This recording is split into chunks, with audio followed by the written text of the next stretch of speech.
we've been working for over a year now, helping people and organizations find ways to make deep work. We've had some successes, right? But we've also had to apply it ourselves. And Helly can certainly speak to whether we're doing this or not during the discussion.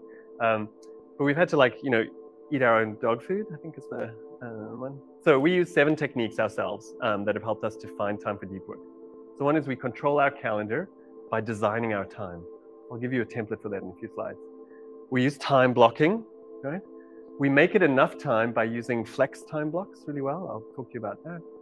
We talk about being intentional with our time. This is a device that, for me, I had to have some additional boost in order to help me be very intentional. We talked a lot about this in our session 1. We use techniques to declutter our mind, and this is really using a trusted, effective, finite, not infinite, task trust system. If you're holding tasks in your mind, you're utilizing precious cycles, you just need to get it out somewhere. We have a template for you for that. We use rituals to create balance. Shutdown ritual, which gives us our evenings and our weekends back, even as we work very hard during the day. Right?